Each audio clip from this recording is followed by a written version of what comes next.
Jadi di katekese Jubileum bagian kedua ini, kita akan bersama-sama mendalami sekaligus merenungkan tentang Jubileum dalam Gereja Katolik. Jadi kalau di bagian pertama kita mendengarkan landasan Jubileum, kali ini kita akan melihat Jubileum itu sendiri dalam Gereja Katolik. Saya akan membaginya dalam 3 bagian besar. Yang pertama adalah sejarah Jubileum dalam Gereja Katolik. Yang kedua adalah karakteristik yang ada dalam Jubileum. Dan yang ketiga adalah pernak-pernik Jubileum tahun 2025. Kita mulai dari yang pertama, tentang sejarah Jubileum dalam Gereja Katolik. Kita tahu bahwa Jubileum merupakan tradisi kuno dari agama Yahudi dan dirayakan setiap 50 tahun sekali. Itu sudah dijelaskan dalam bagian pertama kemarin oleh Romo Bayu dengan sangat rinci. Lalu dalam Gereja Katolik dimulai pertama kali itu Jubileum tahun berapa? Jubileum pertama kali tercatat dalam sejarah dilakukan oleh Paus Bonifasius ke-8 pada tahun 1300. Ia menetapkan juga perayaan tahun Jubileum ini menjadi 100 tahun sekali. Periodenya seperti itu. Jadi ada periode atau siklus pelaksanaan tahun Jubileum yang berganti-ganti. Nanti ada 100 tahun, ada 50 tahun, ada 25 tahun.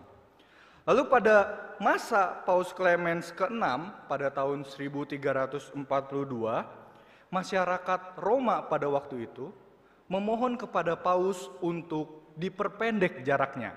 Karena 100 tahun ditunggu sangat lama, jadi masyarakat Roma saat itu merasa ini kelamaan. Jadi memohon kepada Bapak Paus saat itu, Paus Clemens ke-6, untuk dikurangi.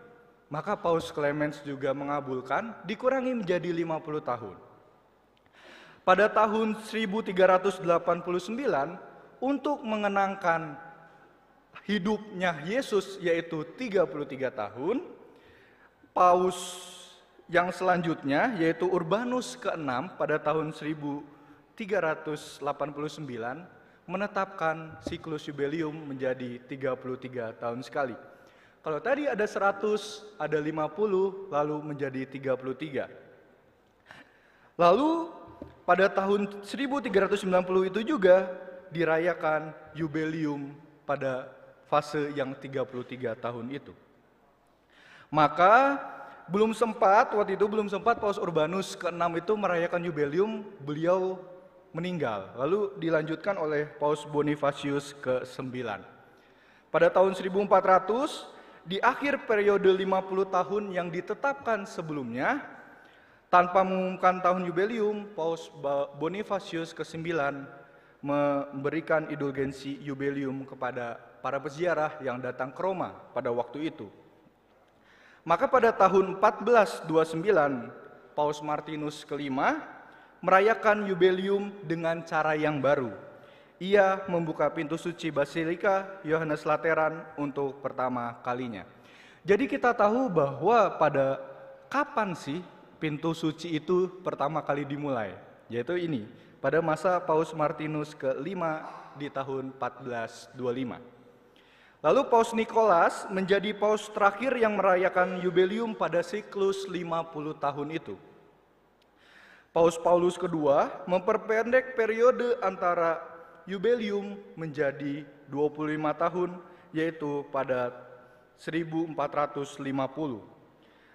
Dan selanjutnya periode 25 tahun dirayakan 1475 oleh Paus Sixtus ke-4.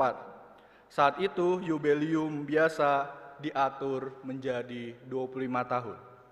Jadi ada siklus yang terus berubah dari 100, 50, 33, dan 25 yang kita rayakan sekarang.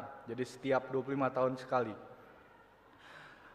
Lalu dalam perjalanannya waktu, pelaksanaan tahun Jubileum terus dilanjutkan sampai masa kepausan Paus Fransiskus saat ini.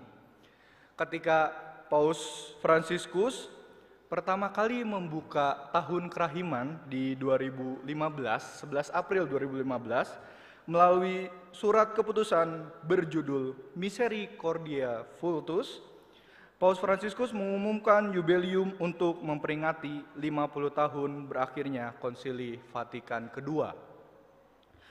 Di situ Yubelium ini, tahun kerahiman pada 2015 ini, didedikasikan untuk pemberian belas kasih Allah.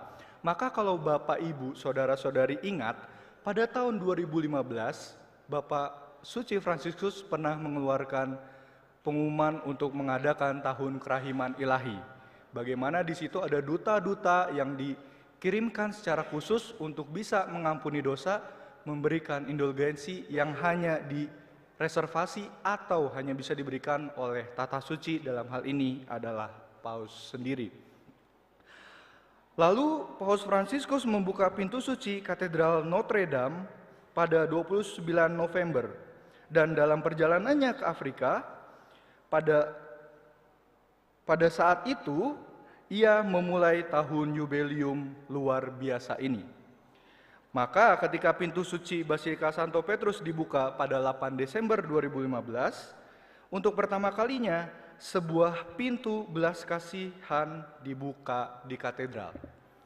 Jadi konsep yang namanya pintu belas kasih atau kerahiman Allah dibuka oleh Paus Fransiskus pertama kali pada 18 Desember 2015. Itulah sejarah singkat tentang Yubelium dalam Gereja Katolik. Kita lanjut ke